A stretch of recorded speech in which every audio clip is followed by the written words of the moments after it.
एक जंगल में टूनी चिड़िया अपने दो बच्चों के साथ रहती थी। एक दिन सारे पक्षी एक तरफ उड़कर जा रहे थे। माँ, क्या हुआ है? ये सब पक्षी इतनी जल्दी उड़कर क्यों जा रहे हैं? तभी टूनी चिड़िया कालू कौवे से पूछती है, क्या हुआ है कालू भैया? सब पक्षी इतनी जल्दी में क्यों है? टूनी बहन, कुछ दिनों में जंगल में बहुत ज्यादा सर्दी पड़ने वाली है, इसलिए सब पक्षी नारियल के पेड़ से पत्ते लेने के लिए जा रहे हैं ताकि वो अपना घर पक्का और सुरक्षित कर सके। सुनो बहन, तुम भी जल्दी जाओ। अब टूनी चिड़िया भी नारियल के पेड़ से पत्ते लेने के लिए जाती है, लेकिन वहाँ बहुत लंबी लाइन थी। तभी तोता बोलता है, देखो तो सही टूनी चिड़िया, हम सुबह से लाइन में खड़े हैं और तुम आखिरी में आकर पहले पत्ते तोड़ना चाहती हो। जाओ, जाकर लाइन में लगो। अब टूनी चिड़िया उड़कर अपने टूटे फूटे पुराने घोंसले में आ जाती है। क्या हुआ माँ, आपको पत्ते नहीं मिले? बेटा, मैं शाम को चली जाऊंगी, अभी बहुत भीड़ थी। अब टूनी चिड़िया शाम को नारियल के पेड़ से पत्ते लेने के लिए जाती है, लेकिन सब पत्ते खत्म हो गए थे।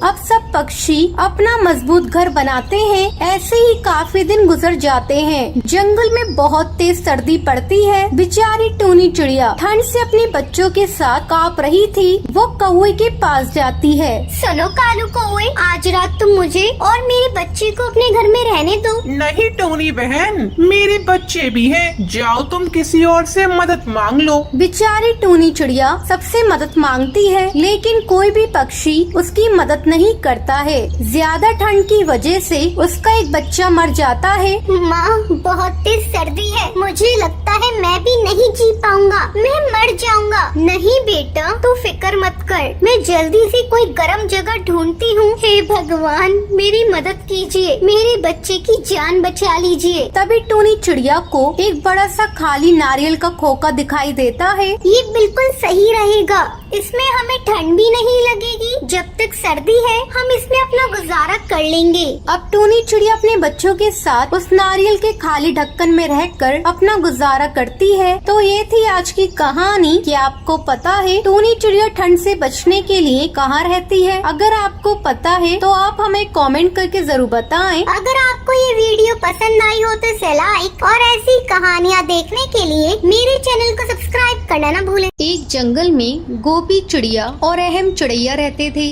गोपी चिड़िया बहुत ही ज्यादा समझदार चिड़िया थी, वही अहम चिड़ैया आलसी और कामचोर चिड़ैया था। वो दोनों हर रोज एक साथ दाना ढूंढने के लिए जाते थे। एक दिन गोपी चिड़िया और अहम चिड़ैया खाना ढूंढने के लिए जाते हैं। तभी वो वहाँ पर कुछ दाल चावल पड़े हुए देखते हैं। अहम चिड़ैया गोपी चिड़िया से कहता है, सुनो गोपी चिड़िया, तुम इन दाल चावल की खिचड़ी बना दो। तुम बहुत ही अच्छी खिचड़ी बनाती हो, सुबह से भूखा हूँ मैं। ठीक है अहम चिड़ैया, मैं बना देती हूँ। अब वो दोनों जंगल में खिचड़ी बनाने लगते हैं। उस खिचड़ी की खुशबू पूरे जंगल में आ रही थी। तभी अहम चिड़ैया सोचता है, ओहो, कितनी भूख लग रही है। अगर ये आधी खिचड़ी खाई तो पेट नहीं भरेगा, और वैसे भी कितनी अच्छी खुशबू आ रही है। मुझे कैसे भी करके गोपी चिड़िया को यहाँ से दूर भेजना होगा। तभी वो गोपी चिड़िया से कहता है, सुनो गोपी चिड़िया, हम नहा कर आते हैं, अभी खिचड़ी भी गर्म है। हाँ अहम चिड़ैया, तुम सही कह रही हो, चलो नहा कर आते हैं, आज वैसे भी बहुत गर्मी है। अब वो दोनों चले जाते हैं। तभी अहम चिड़ैया आता है और सारी खिचड़ी खाकर घोंसले में सो जाता है। गोपी चिड़िया उससे कहती है, क्यों रे अहम चिड़ैया, तूने सारी खिचड़ी खा ली, मेरे लिए बिल्कुल भी नहीं बचाई, खद्दू कहीं का। नहीं गोपी चिड़िया, मैंने नहीं खाया, पता नहीं कौन खा गया। अब वो दोनों लड़ने लगते हैं। तभी वहाँ पर कोकिला मैना आती है। क्या हुआ गोपी चिड़िया, तुम दोनों लड़ क्यों रहे हो? फिर गोपी चिड़िया कोकिला मैना को सारी बात बताती है। वो कहती है, चलो तुम दोनों लड़ो मत, मेरे पास खाना बचा है, तुम दोनों वो खा लो, तुम्हें भूख लगी होगी। हाँ कोकिला मैना, मुझे बहुत तेज भूख लगी है। अब गोपी चिड़िया कोकिला मैना का दिया हुआ खाना खाने लगती है, पर अहम चिड़ैया नहीं खाता है। क्या हुआ अहम चिड़ैया, तुम क्यों नहीं खा रही हो? वो मेरे पेट में दर्द है, मैंने सारी खिचड़ी जो खा ली थी। ये सुनकर गोपी चिड़िया और कोकिला मैना हंसने लगते हैं। तो ये थी आज की कहानी। कहानी। क्या आपको पता है कौन गोपी चिड़िया को खाना देता है खाने के लिए? अगर आपको पता है तो आप हमें कमेंट करके जरूर बताएं। अगर आपको ये वीडियो पसंद आई हो तो इसे लाइक और ऐसी कहानियाँ देखने के लिए मेरे चैनल को सब्सक्राइब करना ना भूलें। एक जंगल में दो चिड़िया रहती थी।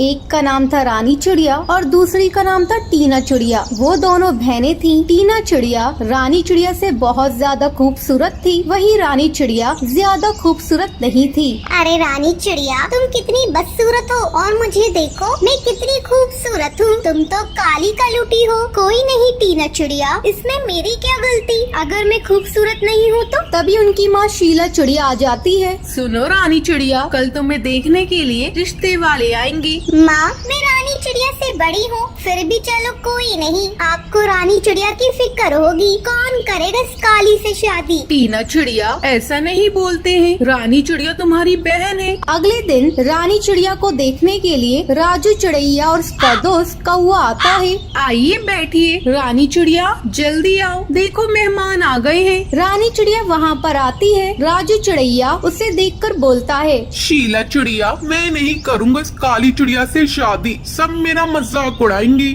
हाँ शीला चिड़िया, मेरा दोस्त किसी से कम थोड़ी है। इसे बहुत अच्छी चिड़िया मिल जाएगी। आपकी बड़ी बेटी टीना चिड़िया कहाँ है? वो बहुत खूबसूरत है। आप उसकी शादी राजू से करवा दीजिए। माँ, कोई नहीं। अगर इन्हें टीना से शादी करनी है तो आप करवा दीजिए। अगले दिन टीना चिड़िया और राजू की शादी हो जाती है। अब टीना चिड़िया रानी चिड़िया से कहती है, अब देख, मेरी तो शादी हो गई है, तू अपनी फिक्र कर रानी चिड़िया, तेरा क्या होगा? तभी राजू चिड़ैया आता है। टीना चिड़िया, कहाँ थी तुम? मैं तुम्हें कितनी देर से ढूंढ रहा था। तुम हर पल मुझ पर नजर रखे क्यों बैठे रहते हो? जाओ जल्दी से मेरे लिए दाना लेकर आओ, मुझे भूख लग रही है। अब बेचारा राजू चिड़ैया दाने की तलाश में निकल गया। उसका दोस्त कौवा बोला, और भाई क्या हाल है शादी के बाद तुम्हारे? यार मैं बहुत परेशान हूँ। लगता है मैंने टीना चिड़िया से गलत शादी कर ली। वो खूबसूरती के आगे मुझे कुछ नहीं समझती है। इससे अच्छा तो मैं रानी चिड़िया से शादी करता।